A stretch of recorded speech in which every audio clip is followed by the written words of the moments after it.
going to cover 8 chapters. It's basically a full semester's worth of information that we're going to try to cram into 5 hours. I'm not going to show you every single slide. We're going to hit the highlights, things that we think are important. So by all means, if there's something that you want us to dive deeper into, just raise your hand, shout out. So before we get into this, I always like to start out there. There's 2 things that we as planners tend to focus most of our time on. One is time, and the other is money. So those 2 things, for most of us, will determine when we retire. So I want to talk about those real briefly. There are certain ages where things are triggered. So I think it's important to understand these different milestones. So the first age that comes to mind is age 55. Can anybody tell me what is significant about the age 55? You can take from its 401k. Exactly. Most people don't know that. If you're going to retire early, you can actually draw money out of your 401k. Now there's some stipulations, some rules you have to go by. But no tax penalty. But no tax penalty, no 10% penalty. Next big age is probably 59 and a half. What happens at 59 and a half? All retirement monies. Right, you can take money from wherever you want and you will not pay a 10% penalty. Now why would the government penalize us for taking our own money before 59 and a half? Pause, look for somebody. John, why do you think? Because they want us to save our money. Right, so basically they're protecting us from us. Right, so the government, Big Brother knows better. Don't necessarily agree with that. Next age that I think you probably need to be aware of is age 60. What happens at 60? You can draw widow's benefit. Widows or widower's benefit. This is important. So if you were married over 10 years and you happen to have lost your spouse, not due to divorce but to death, you are eligible to draw their full Social Security at age 60. A lot of people don't know that. I've had several people come through our class over the years. Had one lady in particular, she came to us and she was trying to figure out how to make more money. So her idea, she was trying to convince me to convince her that she could flip houses. And I asked her the question, I said, what do you know about flipping houses? Not a thing. But she got a book and she was going to try it. I'm like, oh gosh. I said, let me ask you a question. She was 62. I said, were you married over 10 years? Oh yeah, but he passed away. I said, so I'm assuming you're drawing his Social Security. Well, no, I'm not full retirement age yet. She was shocked to know that she could draw her deceased husband's Social Security. That was a big deal. It was $2,500 a month that she didn't know she was eligible for. Next big age would be 62. 62 is when we're first eligible for Social Security. Now, should you take it at 62? Who knows? Everybody's different. If for some reason you're not in good health, you don't feel like you're going to make it very long in retirement, you may want to take it early. Just know that if you do take it early, you're going to take about a 25% haircut on what you would have gotten had you waited till full retirement age. So for some people that may make sense. For a lot of you, it's not going to make sense. Next big age is 65, and personally, I think this is the big hurdle. So what happens at 65? Medicare, right? If you retire before age 65, you're going to be on your own for healthcare related expenses. I don't know if anybody's ever gone out and tried to buy health insurance prior to 65. It's crazy expensive. So for a lot of you, getting past that threshold, that hurdle is going to make a lot of sense. Just be aware that if you retire at 64, 12 months of $1,500, $2,000 a month, whatever you can find, could be kind of expensive. And then for most of us in this room, age 66, 67, around there, is going to be full retirement age. That's when we get 100% of what the government promised us in our Social Security, and we get that for the rest of our lives. Next big age, 70. Why is 70 important?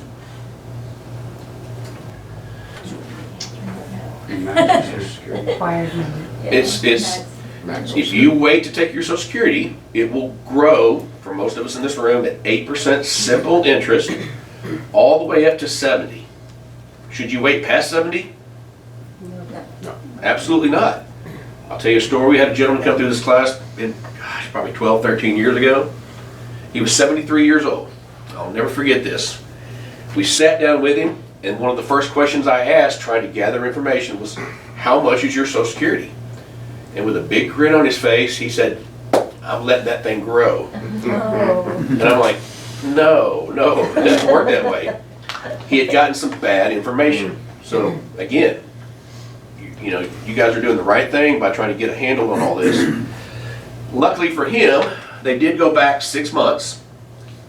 They gave him 6 months in the arrears, but he's missed out on 2.5 years worth of his Social Security because he got bad advice. And then the next big age just recently changed to 73. What happens at 73? RMDs. You're required to take it out whether you want to or not. Now, why would they make us take money out? First, they wouldn't let us take it out before 59 and a half. Now they're making us. They want their cut. It's just about taxes. They don't care what you do with the money. You simply have to take it out, pay tax on it. You can reinvest it at that point, or you can spend it and do whatever you want. So those are the important ages that I think you need to be aware of. So let's talk about money. How much are you going to need in retirement to be successful, to live the way you want to live? What's that dollar amount? Has anybody read an article?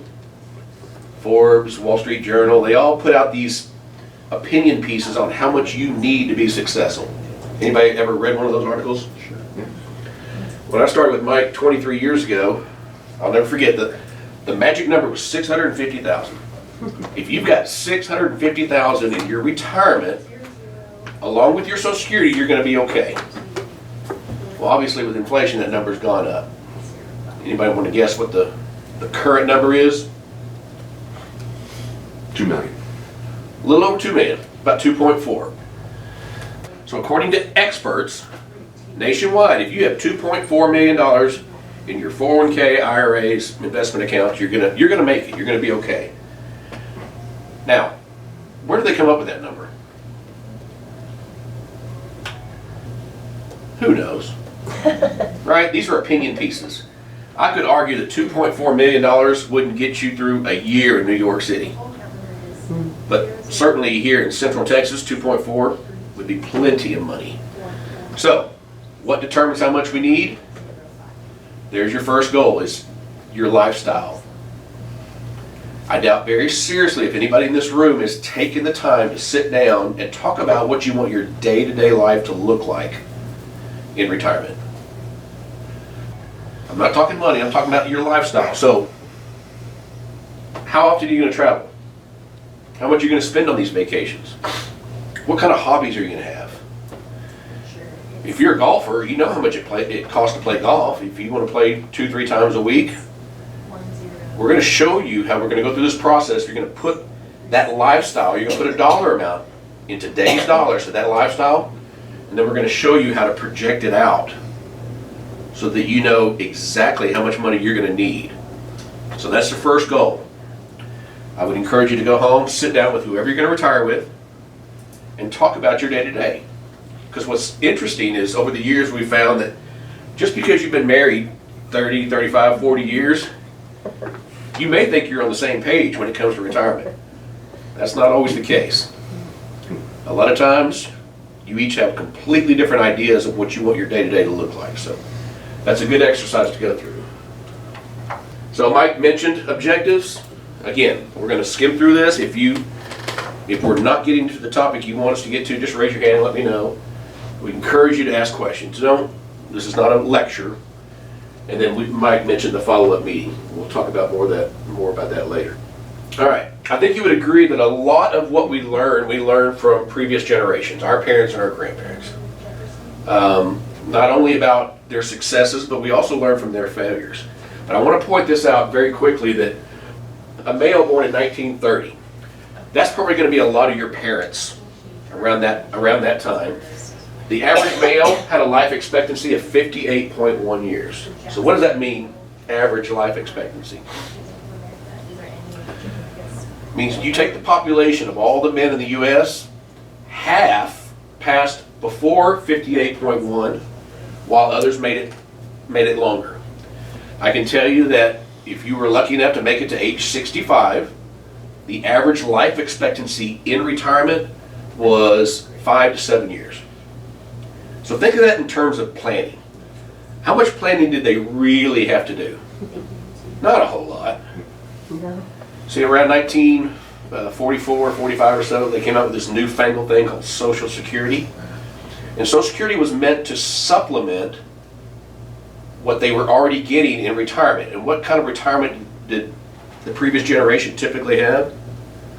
A pension, right? 83% of companies back then had pensions. You put in your time with the company and then they take care of you for the rest of your life. I think the number of companies that have pensions is about 4 or 5% now. And not all of those are healthy. So fast forward, so a male born in 1950, that's going to be a lot of us in this room. Our life expectancies jumped over 20 years. Now there's a lot of reasons why we're living longer. Can you name some? Better healthcare. Better healthcare, right? They can do crazy things with medicine nowadays. They can grow body parts in petri dishes. Manufacturing. Our manufacturing is safer. A lot of things are done with robots now. How we fight wars. We didn't have drones back then. So there's a lot of reasons why we're living longer. What I want to point out though is that living longer just simply means you need that much more planning. So when I talk about living longer, you can picture 25 to 30 years in retirement. Now that's 25 to 30 years of not having a paycheck. It's relying on a pension if you're lucky enough to have one. It's relying on Social Security. Does that make anybody nervous? A lot of people are worried that it's going to run out of money. So it takes just that much more planning. So again, I commend you for being here today. All right. So some things you need to be aware of. We've all done this. A lot of us have just dreamed about it. And there are going to be a lot of you that went out and actually did something about it. But we've all had this dream in our mind that when I retire, I'm going to move to blank. Blank used to be Florida, but I think they're full. I don't think they're taking any more retirees. For a while, Arizona was the place to be, right? I heard somebody say, yeah, I'm moving to Arizona. And I said, what about that heat? Oh, well, it's a dry heat. It's not that bad. I don't care. 115 is still 115. Nowadays, I think the new hot spot are the Carolinas. North Carolina, we have probably, 5, 6, 7 clients that have moved to Carolinas. So wherever it is that you're thinking that you're going to move, you need to be aware of the weather. Now, I grew up spending summers in Red River, New Mexico. Little tiny ski town. My grandparents had a cabin that they built back in the 60s. And as far as I'm concerned, it's heaven on earth. Just beautiful pine trees, mountains, river running through town. I love it. My brother moved up there about 10 years ago, and I went to go visit him his first winter there. And I was kind of shocked to realize that when you come out in the mornings, it can be a negative 15 degrees. My car would not start. I'm not sure I could live in an environment when it was questionable whether or not my car was going to start the next day. And then if you're listening to me right now, you know allergies can be an issue, right? So if you're allergic to ragweed and you move to an area that's prevalent with ragweed, that could put dampers on your retirement. But this is the big one, children and grandchildren. I've got dozens of stories of people that have made big financial decisions, moved across country, and then had to change those plans because their kids started having kids. And let me tell you, Grandma is not going to be too far away from those grandbabies. My wife's in New Zealand right now because of a grandbaby. Her second trip in 2 months. So believe me, I understand this. We had a couple who could work virtual, and they had 3 daughters. They could not wait to get the youngest one in school, in college. They sold everything they owned and moved to Hawaii. And for the first couple of years, it was heaven. They were loving it. Then their middle daughter graduated and got married and started having babies. Well, Grandma flew to the States. First trip, stayed for 2 weeks. Flew back, 3-4 weeks later, oh, she's, she really needs some help. I'm gonna go back over there. This trip was about a month long, and by that third trip, the husband said, I see what's going on. We're gonna have to move back to the States, aren't we? She said, yeah, I'm afraid so. So they had to sell everything they had accumulated in Hawaii and move right back to the States. Cost them a lot of money. So just be aware of that. And we're gonna talk more about longevity, lifestyle, and inflation here in a second. All right, so here's the planning process. Remember I told you to define your lifestyle. So you're gonna put down on paper what you want your lifestyle to look like. You're gonna put a dollar to it. Assess the cost in today's dollars. Then you're gonna sit down with your planner. He's gonna help you put a plan together. So now that we've defined the math behind it, it's doable. Now you can shoot for something. He's gonna help you put together a plan. It's going to be based on the amount of risk, how to invest, how much you're putting aside, and how long you have. But this is important. You've got to review and look at this plan periodically. Just because you have a plan in place does not mean that plan doesn't need to change. Remember, we want to stay flexible in retirement because let's face it, things change.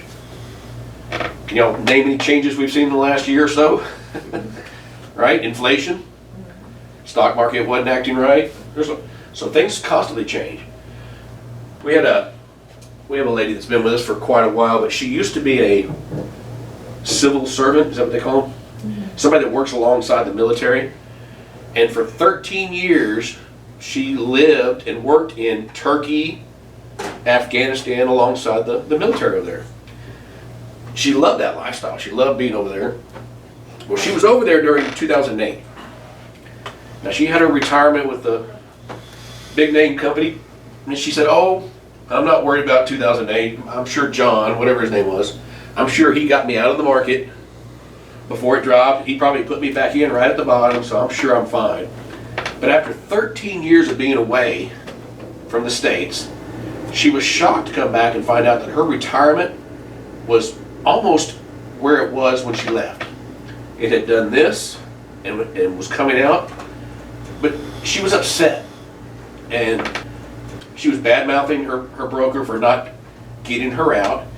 And Mike and I had to explain to her, like, listen, it's not his fault, Ultimately, the responsibility for your retirement is your responsibility. It's your responsibility to follow up and lead how you want your finances handled. Most of us don't have discretionary rights over an account. If you had simply called and said, what's going on? Should we make changes? That would have probably been sufficient to allow him to make changes. So just remember that you've got to review it at least once a year. We almost require that people that we work with at least once a year sit down and go over their plan. All right, managing credit and debt. Obviously debt kind of puts a bad taste in our mouths, but there's good debt and bad debt. Good debt would be borrowing money to buy a house. Financially, it doesn't make sense to pay cash for a house, and I can show you an example if you want to come in on why you would never want to do that. But let's talk about credit for a second. A lot of people feel like when I retire, I'm not going to have to worry about my credit. I'm going to have my Social Security, a pension maybe. I'm going to be drawing income off my retirement. I'm not going to be borrowing money. Well, that's not necessarily true. You may want to buy a second home or sell your home and move somewhere. And you'll want to borrow money to buy that house. A lot of, when you rent a car, what you pay for that car and insurance is dependent on your credit, believe it or not. But the main thing I want to talk about your credit is, even if you think it's not important, you still have to keep an eye on it. Because if you're not watching your credit, I promise you somebody else is. Anybody in here ever been compromised or scammed? Seems like at least twice a year Mike has to get a new credit card because he does a lot of traveling. They'll just, it's just part of doing business nowadays.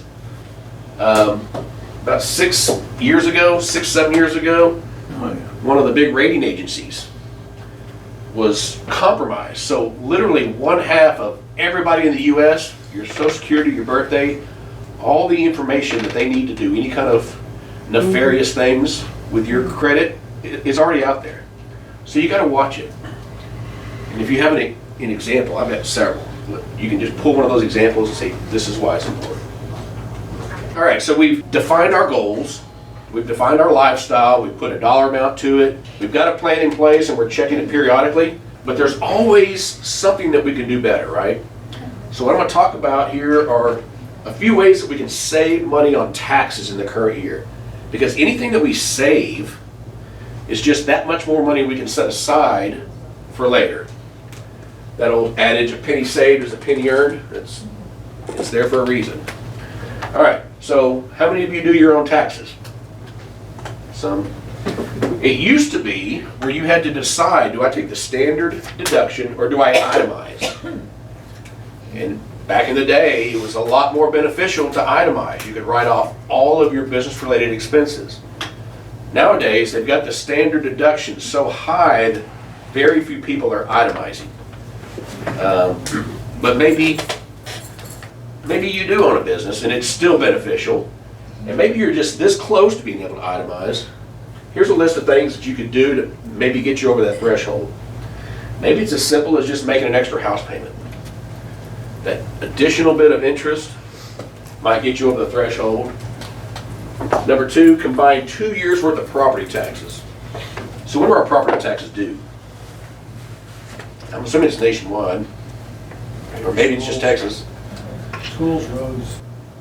Yeah, so January 31st in Texas, your property taxes are due. Now, the idea here is if you pay your property taxes, say January 31st, 2023, and then 11 months later, in December, you simply pay them 1 month early. Now you've combined 2 years worth of property taxes in the same tax year. Now, that used to be a strategy we used all the time. People that did that, they would simply itemize 1 year, take the standard deduction the next, itemize, standard deduction. But now they've got a cap. They have a cap of $10,000 that you get to write off of property taxes. So for instance, if your property taxes are $5,000 or less a year, this strategy would still work. But if your property taxes are $8,000 a year, 8 and 8 is 16, you can only write off 10, it would not make sense to use that strategy because you're giving up that additional 6. See what I mean? Scheduling medical procedures in the same tax year. I believe it's 10% of your adjusted gross income. If your expenses are above that, you get to write off your medical expenses. Whenever I see this, it always reminds me of the first time the Texas Rangers went to the World Series. They interviewed this gentleman who had been a season ticket holder for years. And he said on live TV that his pacemaker had gone out. But he wasn't going to miss the series. So I'm going to put off surgery so that I can experience the series. And I always think about him when I see that. Don't put off anything medically necessary and trying to combine medical expenses into the same tax year to save on taxes. That's probably not a good idea. And then charitable giving. If you itemize, you can write off contributions. So, maybe if you're charitable, combining contributions in the same tax year might help you. All right, so a defined contribution plan, what is that? Okay. 401k. So anything that we put into a 401k goes in pre-tax. So we're not paying income tax on that contribution in the current tax year. That could be huge. Not only is it out of sight, out of mind, comes right out of your check, but there's a lot of time there's a match. So that's a great way to lower your taxable income.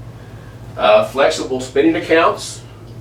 Nowadays, I think most people have HSAs, health savings accounts. It's a way to use pre-tax money to pay for dependent care expenses, health-related expenses, things like that. All right, capturing capital losses. Let's say that you inherit $100,000 or you sell a business and you got $100,000 and you go down to your planner and say, I've got this extra $100,000, what should we do with it? And he says, you know what? He said, I've got the perfect mutual fund. It's called XYZ. It's averaged 20% for the last 10 years. You're going to love it. So you give him your $100,000, and it just so happens to be January 1, 2008. 6 months into that year, you get a statement, and you look at it, and your $100,000 is worth $50,000. What are we inclined to do as individual investors when that happens? So, You'd sell it? Stop Usually the first answer is cry, Cry. panic.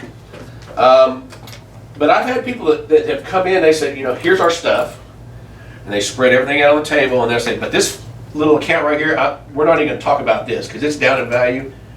I'm not touching that until it recovers because I'm not going to lose money. That's called getting emotional about your money, okay? All too often when we make emotional decisions, they tend to be wrong. In this case, if the entire market's down, you're right, you should sell it. What you're going to do is capture a $50,000 capital loss. Now, I'm not saying you're going to sell it and stay out of the market. You're simply going to go from one fund to another so that when it does recover, you're going to enjoy that growth. But in the meanwhile, you've captured a loss.